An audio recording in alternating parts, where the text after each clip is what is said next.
nag-umpisa sa landas ng serbisyo. Dala ang misyon na maglingkod sa bawat Manilenyo. Sa bawat yugto ng kanyang paglalakbay, nabigyan siya ng pagkakataong umalalay tungo sa magandang buhay.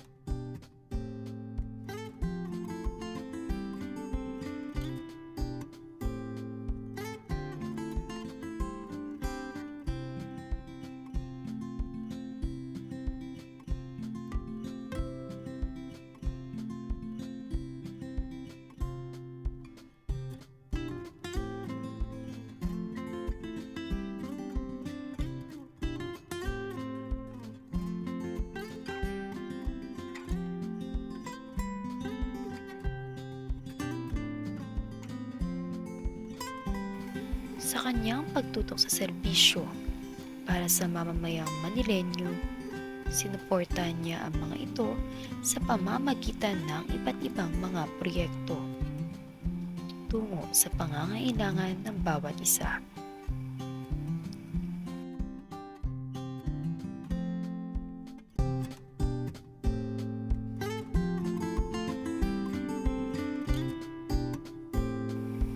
Sa isang bahagi ng ating bansa, may isang leader na patuloy na naglilingkod sa kanyang komunidad.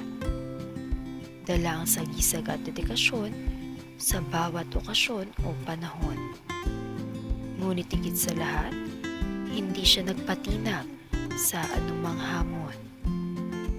Kahit sa kabila ng pagsubok ng pandemya, siya ay nagpatuloy sa kanyang layuning matulungan ang bawat taong nangangailangan.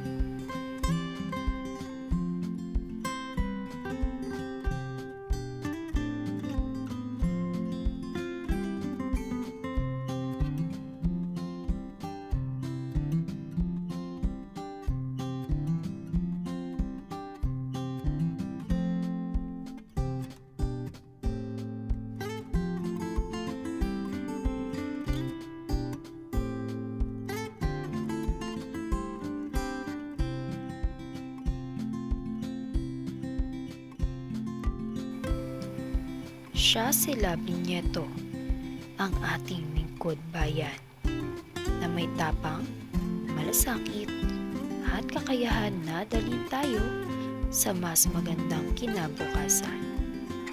Kilalanin ang lideratong nagtataguyod ng pagkakaisa, katarungan, at kaunlaran sa kanyang mga nasasakupan. Sa sama-samang lakas, pagtutulungan, at pagmamahalan, magiging bahagi tayo ng bagong simula. Magiging sandigan ng isa't isa tungo sa mas makulay at mas makabuluhang kinabukasan.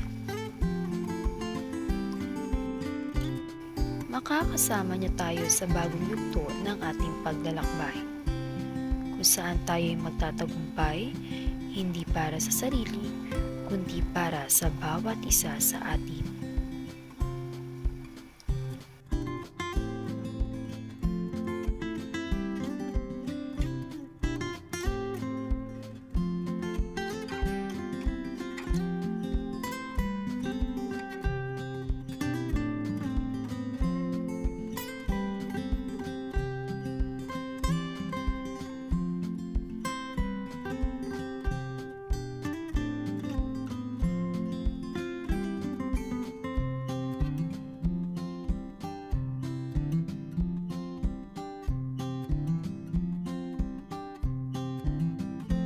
Kasama si Lovely, tanaw natin ang pag-asa.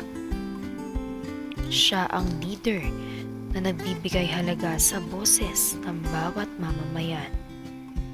Nagbubukas ng mga pintuan para sa magandang kinabukasan. Sa bawat hakbang, narito siya upang makinig sa mga hinaing at mga pangarap. Isang leader na nakikipag-ugnayan upang mapalago ang edukasyon at oportunidad sa ating bayan. Isang taong may puso para sa kalikasan upang mapabuti ang kalidad ng ating kapaligiran.